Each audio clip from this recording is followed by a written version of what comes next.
Hello, my self नवीन कुमार। और एक company है जो कि अपना फुल फ्लेज आईपीओ लेके आने का ट्राई कर रही है। कंपनी का जो नाम है वो है प्रीमियर एनर्जीज लिमिटेड। सो ये कंपनी क्या काम करती है, किस तरीके से आज के दिन परफॉर्म कर रही है, चल रही है, फ्यूचर में किस तरीके से चल सकती है, उसके बारे में इस वीडियो के अंदर में हम चर्चा करने वाले हैं। फंडामेंटल एनालिसिस करने वाले हैं कंपनी के बारे में। तो उससे पहले कंपनी की जो बेसिक डिटेल्स होती हैं आईपीओ से रिलेटेड, उनको एक बार देख लेते हैं। तो यहाँ पे कंपनी का जो आईपीओ है वो 27 अगस्त से 29 अगस्त के बीच में खुलने वाला है। कंपनी ने अपना कट ऑफ प्राइस जो सेट किया वो ₹450 पर शेयर का सेट किया है। यहाँ पे 33 का लॉट साइज। आपको एक आईपीओ फाइल के लिए ₹14,850 की जरूरत पड़ने वाली है। ये फुल फ्लेज आईपीओ है, पूरा एसएमई आईपीओ नहीं है। अब यहाँ पे कंपनी जो है पूरा स्टॉक मार्केट से 2830 करोड़ रुपए उठाना चाह रही है, जिसमें से 1290 करोड़ रुपए के आसपास ही कंपनी के पास में जाने वाले हैं। बाकी जो वर्थ ऑफ शेयर्स हैं वो कंपनी के जो शेयर होल्डर्स हैं वो बेच रहे हैं यहाँ पर इतने वर्थ ऑफ शेयर्स। अब कंपनी ने जो अपनी वैल्यू लगाई है इस आईपीओ के थ्रू वो लगाई है 20,284 करोड़। सो काफ़ी अच्छी खासी वैल्यू कंपनी ने अपनी लगाने की कोशिश की है। कंपनी काफ़ी पुरानी भी है, 1995 की बनी हुई कंपनी है। अब अगर देखते हैं तो कंपनी के जो एम्प्लॉयज़ हैं उनके लिए यहाँ पे डिस्काउंट का भी ऑप्शन है, ₹22 पर शेयर। तो यहाँ पे अगर ₹450 पर शेयर का कट ऑफ प्राइस अगर सेट किया हुआ है तो उनके लिए इसमें ₹22 कम लग के उनको कट ऑफ प्राइस में थोड़ा सा छूट मिल जाएगा, दैट इज़ 38, राइट। सॉरी 38 नहीं, 28। सो 28 428 का उनको पड़ेगा। अब उनको किस तरीके से एम्प्लॉय डिस्काउंट को यूज़ करना, तो वो सिंपली आप अपने ब्रोकर के वहाँ पे जाओगे, जब अप्लाई के लिए अप्लाई करोगे तो वहाँ पे ऑप्शन आता है रिटेल हो, एम्प्लॉय हो कि नॉन रिटेल हो, कि कौन सी कैटेगरी में आप फॉल करते हो, वो आपको वहीं पे चूज़ करने का ऑप्शन आता है नॉर्मली जहाँ पे आप आईपीओ अप्लाई करते हो। नेक्स्ट अगर आप देख लेते हैं कि कंपनी के जो प्रमोटर्स हैं उनके पास में आईपीओ से पहले 72% के आसपास शेयर होल्डिंग थी और 66% के आसपास शेयर होल्डिंग आईपीओ के बाद भी रह जाएगी। दैट मीन्स अच्छा खासा कंपनी को वो होल्ड करेंगे आईपीओ के बाद में भी। So they are very confident in the company's future. अब देखते हैं तो कंपनी काम क्या करती है। तो कंपनी बेसिकली जो सोलर पावर प्लांट जो लगते हैं, सोलर जो लगते हैं, अब जैसे यहाँ पे मैं आपको इस डायग्राम के थ्रू समझा देता हूँ। ये देखो यहाँ पर ये सोलर पैनल्स लगे हुए हैं। तो कंपनी ये सेल बनाती है, ठीक है, फोटो जो सेल्स होते हैं। इसी के साथ में ये जो मॉड्यूल होता है ये बनाती है, क्योंकि सेल बन गया तो सेल को ऐसा काफ़ी सारे एक जगह इकट्ठा करके मॉड्यूल क्रिएट कर दो, बाद में पैनल्स बना के बाद में सप्लाई कर दो। तो ये दोनों मैन्युफैक्चरिंग करने का काम ये कंपनी करती है। अब ये जरूरी नहीं कि एक अकेली कंपनी, ऑलरेडी मार्केट में एक लिस्टेड कंपनी है जो कि जिसका नाम है वेबसोल एनर्जी सिस्टम, जिसको स्टॉक मार्केट ने बहुत ज़्यादा वैल्यू दे रखी है, जो कि पी 500 के पी के ऊपर में कंपनी चल रही है आज के दिन। और आज भी इसने 2.5% के ऊपर का छलांग मारा है। अब अगर इस पर्टिकुलर कंपनी की बात करते हैं तो इनके पास में काफ़ी सारे मैन्युफैक्चरिंग आज के दिन में मैन्युफैक्चरिंग प्लांट्स हैं, और ये जो सप्लाई करते हैं बहुत सारी बड़ी बड़ी कंपनियों को सप्लाई करते हैं, एनटीपीसी, टाटा पावर। सो एक काइंड ऑफ बड़ी कंपनी ये आज के दिन में है।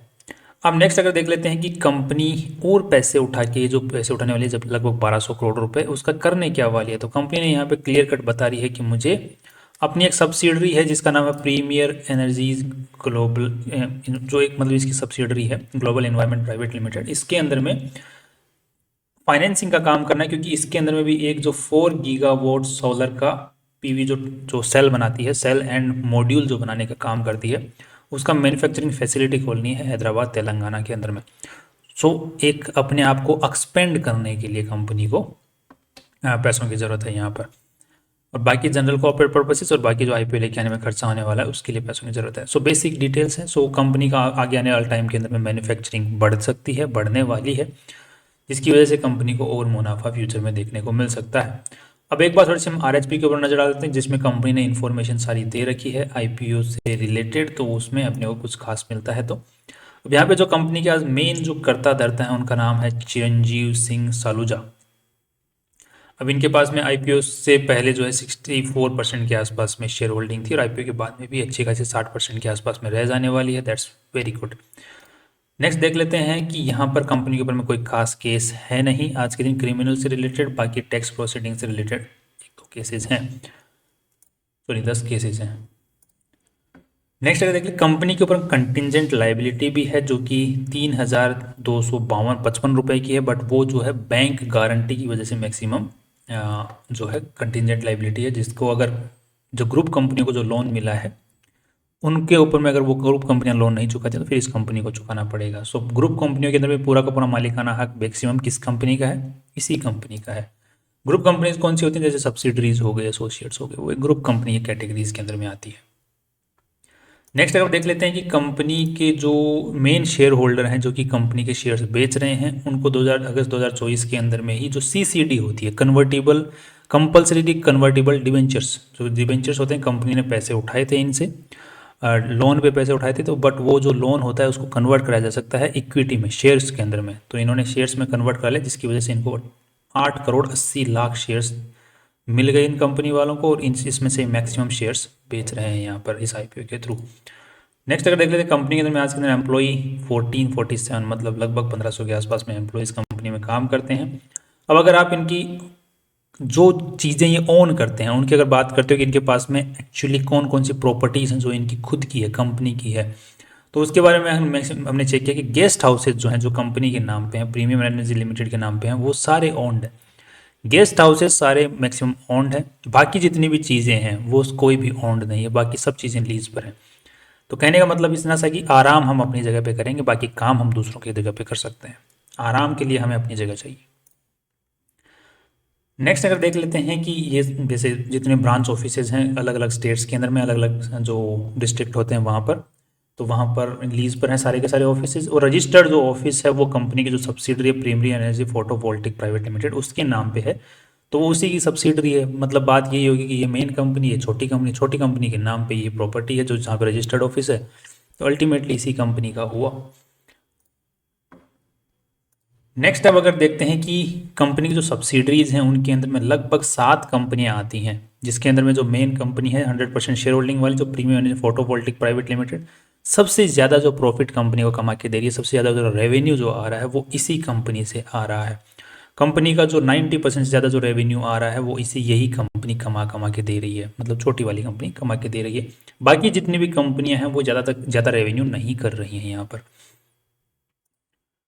नेक्स्ट अगर आप देख लेते हैं कि कंपनी का जो जो सेल आ रही है वो इंडिया से 86% एट प्रेजेंट डेटा के हिसाब से आ रही है। बाकी इस साल कंपनी का जो एक्सपोर्ट है वो भी अच्छा खासा बढ़ गया है। पिछले साल तो सिर्फ 0.52 था और इस साल जो है लगभग 13-14% तक बढ़ गया। दैट इज़ वेरी गुड, क्योंकि बाहर जब माल जाएगा तो पैसा तो कमाएगा ही, अच्छा पैसा मिलता है, क्योंकि वहाँ पे जो डॉलर में जो कमाई होती है और उसको डॉलर का जो एप्रिसिएशन का बेनिफिट है वो भी मिलता है।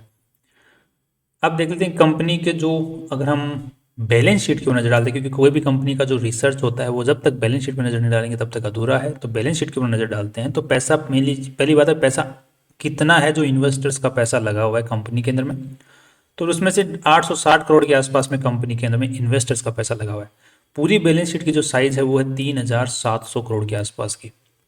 तो 3,700 करोड़ में से सिर्फ 800-850 करोड़ रुपए के आसपास ही किसका पैसा है? इन्वेस्टर्स का पैसा है। बाकी जितना भी पैसा कंपनी में लगा हुआ है वो या तो लोन का है या फिर उधारी का है। लोन, उधारी या फिर ट्रेड्स पेबल, मतलब माल उधारी में उठा लिया है तो वो काइंड ऑफ उधारी हो गई, तो उधारी का पैसा है। बाकी या तो बैंक का या फिर दूसरी पार्टीज़ का। अब ये जो पैसा है मैक्सिमम कहाँ लगा हुआ है? तो ये लगा हुआ है जो 1/3 पैसा है सभी पैसों में से, 3,700 में से वो 1/3 पैसा तो लगा हुआ है प्रॉपर्टी एंड प्लांट्स के अंदर में। उसके बाद में कंपनी के पास में जो इन्वेंट्रीज पड़ी है कंपनी के पास में, जो ये इन्वेंट्री बनी बनाई और जो बनने वाली है, रॉ मटेरियल वगैरह सब कुछ मिला के। इन्वेस्टमेंट कंपनी ने म्यूचुअल फंड्स में इन्वेस्टमेंट कर रखा है तो वो भी कंपनी के पास में पड़ा हुआ है। और बाकी जो पैसा पड़ा, अभी जो इन्वेस्टमेंट पड़ा हुआ है ये देख लीजिए यहाँ पे, ये जो म्यूचुअल फंड्स हैं इनके अंदर में पड़ा हुआ है 250 करोड़ रुपया, HDFC, SBI, ICICI। और में एक जो चीज़ है जो बाकी पैसा पड़ा हुआ है जो कि है कितना, 600 करोड़ रुपए के आसपास है, जो कि ट्रेड रिसीवेबल माल बिक चुका है, अभी तक पैसा रिकवर नहीं हुआ, बट ये एक साइकिल बंधी हुई है।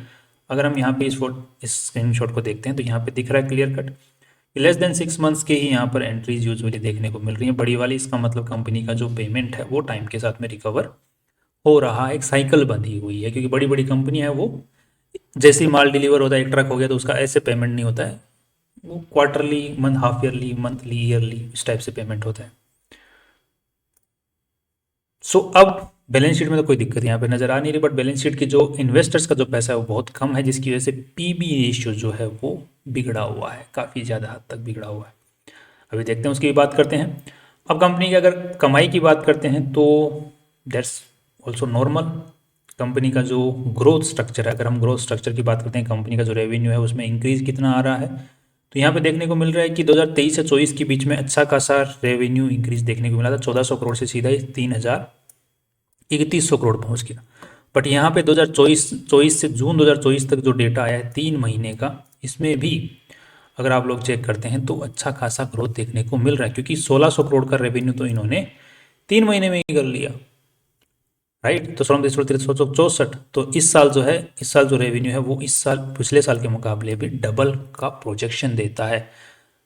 तो जिसकी वजह से जो नेट प्रॉफिट्स हैं उनके भी इंक्रीज होने के चांसेस हैं, क्योंकि यहाँ पर 198 करोड़, लगभग 200 करोड़ रुपए हैं, तो 800 करोड़ रुपए के आसपास में इस साल कंपनी नेट प्रॉफिट्स निकाल लेगी, क्योंकि 198 करोड़ रुपीज़ तो इन्होंने तीन महीने में निकाल लिए, राइट। तो 800 करोड़ के आसपास में प्रोजेक्शन बेसिस के ऊपर में आता है। तो अब इस प्रोजेक्शन बेसिस के ऊपर में, क्योंकि हमने 3 महीने के डेटा के प्रोजेक्शन बेसिस के ऊपर आगे 9 महीने का प्रोजेक्शन करने वाले हैं, बट सर्दियों के अंदर में यूजुअली सोलर प्लांट्स नहीं बिकते हैं, तो उस वक्त में थोड़ा सा दिक्कत आ सकती है। बट हम प्रोजेक्शन जो है वो 200 करोड़ के हिसाब से ही नहीं लेंगे, हम पिछले डेटा के अकॉर्डिंग जो प्रोजेक्शन है उसको लेंगे। यहाँ पे 200 तो यहाँ पे लगभग हम 500 करोड़ के आसपास में प्रोजेक्शन लेंगे। तो अगर हद मान के चलते हैं तो 600 करोड़ का प्रोजेक्शन हम ले सकते हैं पूरे साल का, जिसके बेसिस पे हम पी रेशियो निकालने की कोशिश करेंगे 600 करोड़ के हिसाब से। तो यहाँ पे 20,000 करोड़ की कंपनी ने खुद की वैल्यू लगाई है। सो 20,000 डिवाइडेड बाय 600 करोड़, यहाँ पे जो पी रेशियो निकल के आ रहा है that is 33.66। That is very good comparing with the already listed company that is Websol energy systems, जो कि सिमिलर सा यही काम करती है। सो उसका जो पी रेशियो है वो है 513। So that's very very bad actually. 513 का जो पी रेशियो होता है वो बहुत ही खराब माना जाता है। बट उसकी भी जो रेवेन्यूज़ हैं वो बीच में हिकअप देखने को मिला 23 और 24 में। बाकी अभी वापस उछाल ले रहा है वेबसोल एनर्जी वाला स्टॉक भी, उसका भी रेवेन्यू जून 2024 का रेवेन्यू स्ट्रक्चर बहुत अच्छा आया है। तो इस कंपनी का रेवेन्यू स्ट्रक्चर अच्छा है ही, हर साल डबल हो रहा है रेवेन्यू, प्रॉफिट्स तो मल्टीफोल्ड हो रहे हैं। उसी तरीके से इस कंपनी का पी रेशियो के कंपेरिजन में देखा जाए तो वो कंपनी आईपीओ लेके आ रही है, ठीक है। P ratio 33 is very good for this kind of company, जिस हिसाब से सोलर जो कंपनियां हैं वो चल रही हैं। और ये जो पी रेशियो हमने निकाला है ये फॉरवर्ड पी है, ध्यान रखना, ये अब का एग्जिस्टिंग पी नहीं है, फॉरवर्ड पी है आने वाला, जो कि प्रोजेक्शन बेसिस पे। नेक्स्ट अगर पीबी रेशियो की अगर बात करते हैं तो कंपनी की जो आज के दिन नेटवर्थ है that is around 26 crore. I think this is wrong somewhere. हमें नेटवर्थ जो है वो दूसरी जगह इसकी कंपनी की आरएचपी से निकालनी पड़ेगी। आरएचपी की ये रही। सो रिजर्व्स एंड इक्विटी जो वाला पार्ट होता है उसको हम नेटवर्थ का पार्ट मानते हैं। So that is around how much equity, okay, so that is this one, that is 846 crore रुपया। सो 846 करोड़ रुपए में 1200 करोड़ रुपए और आ जाएंगे तो लगभग कितना 2000 करोड़ रुपए के आसपास में था। सो 10 का पीबी रेशियो देखने को यहाँ पे मिल सकता है आपको। सो 10 का PB ratio comparing with the Websol energies. So यहाँ पर अगर हम लोग देखते हैं इसका है 38 का। सो पीबी रेशियो भी ठीक है लिस्टिंग कंपनी के मुकाबले, और पी रेशियो भी बहुत अच्छा है। और जिस हिसाब से ग्रोथ और रेवेन्यू के अंदर में और नेट प्रॉफिट्स में है उस हिसाब से तो ये कंपनी का जो स्टॉक है जिस प्राइस पे लाया गया है वो बहुत ही कम प्राइस लगाया गया है। बट ऑलरेडी कंपनी का जो साइज़ है वो अच्छा खासा है। बट कंपनी का जो जो रेवेन्यू है स्ट्रक्चर, रेवेन्यू स्ट्रक्चर है वो भी बहुत अच्छा है, बहुत अच्छा इंक्रीज ले रहा है year by year. So finally मेरी तरफ से जो कंक्लूजन निकल के आ रहा है based on this limited research that is very positive about the company in the long run and in the short run both. So मेरे को इसमें से जीएमपी की अच्छी खासी जीएमपी रहने की उम्मीद है। अगर हम जीएमपी को भी यहाँ पे चेक करते हैं एक बार को, सो दैट इज़ अराउंड 53% अभी बना हुआ है। सो इसकी और इंक्रीज होने के चांसेस दिख रहे हैं, और जिस तरीके से लिस्ट होने के बाद में भी स्टॉक में अच्छी खासी उछाल एक बार को देखने को मिल सकती है बेस्ड ऑन दी जो इस सेक्टर के जो बाकी कंपनियां हैं वो बहुत अच्छे पीईपी और बहुत अच्छे कमाई कर रही हैं।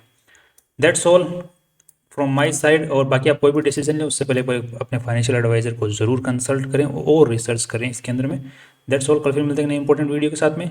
सी यू टुमारो।